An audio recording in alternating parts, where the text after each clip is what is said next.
नमस्कार दोस्तों। ओम श्री गणेशाय नमः। गणेश भगवान को विघ्नहर्ता भी कहते हैं क्योंकि वो सबके विघ्न हरते हैं। जब हम बुधवार को गणेश जी की पूजा करते हैं तब ये कथा अवश्य सुने।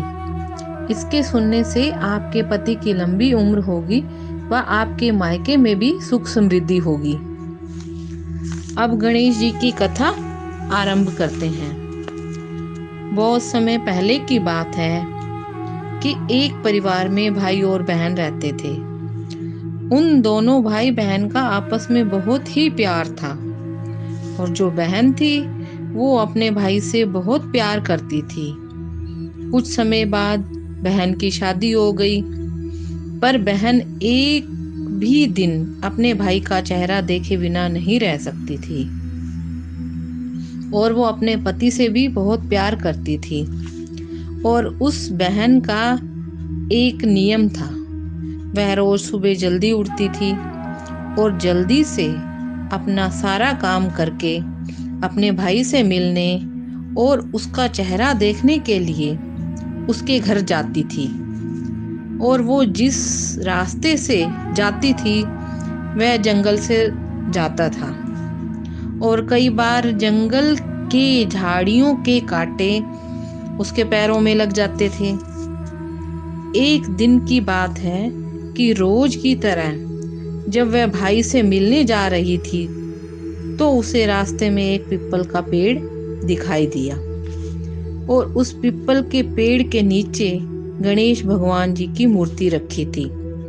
उसने तब गणेश जी की मूर्ति के सामने हाथ जोड़कर सच्चे दिल से प्रार्थना की कि हे गणेश देवता, मेरे पति और भाई की लंबी उम्र हो और मेरे और भाई के घर हमेशा सुख समृद्धि बनी रहे। और गणपति भगवान जी तो सबकी मनोकामना पूर्ण करते हैं। और ये बात अब वो रोज ही गणेश भगवान के सामने कहती और ये बात कहकर वो आगे चली जाती थी।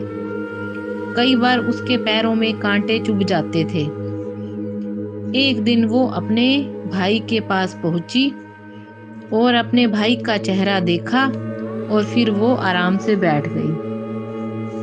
तभी उसकी भाभी का ध्यान उसके पैरों में गया तो उसकी भाभी ने पूछा कि पैरों में क्या हुआ है।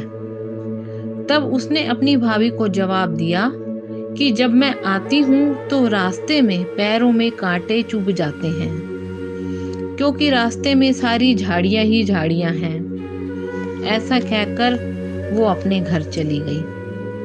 तब उसकी भाभी ने अपने पति से बोला कि आप रास्ता साफ करवा दीजिए क्योंकि आपकी बहन के पैर में बहुत सारे कांटे चुभे हुए हैं।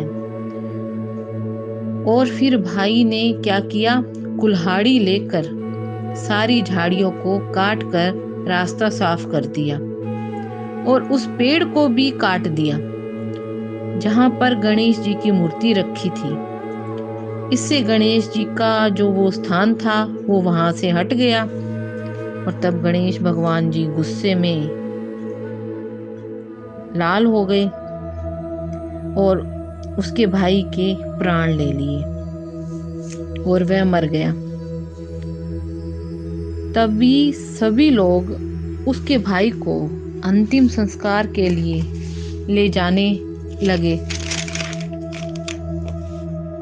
तभी उसकी भाभी बोली, थोड़ी देर रुक जाओ, इनकी बहन आने वाली है। वो अपने भाई को देखे बिना नहीं रह सकती क्योंकि यह उसका नियम है। तब लोगों ने कहा, आज तो भाई को देख लेगी पर आगे कैसे देखेगी क्योंकि वो तो अब मर चुका है। अब रोज की तरह उसकी बहन अपने भाई को देखने के लिए घर से निकली तो उसने देखा कि जंगल का सारा रास्ता साफ है और देखा कि वहां पर गणेश जी की मूर्ति भी नहीं है। तब उसने अपने भाई के पास जाने से पहले गणेश जी की मूर्ति को उठाकर एक बहुत अच्छी जगह पर रख दिया और फिर रखकर गणेश जी के सामने हाथ जोड़कर बोली, मेरे पति और भाई की लंबी आयु हो। और ऐसा कहकर वो आगे चली गई। तब गणेश जी सोचने लगे कि अगर इस बहन की नहीं सुनी तो मुझे कौन मानेगा।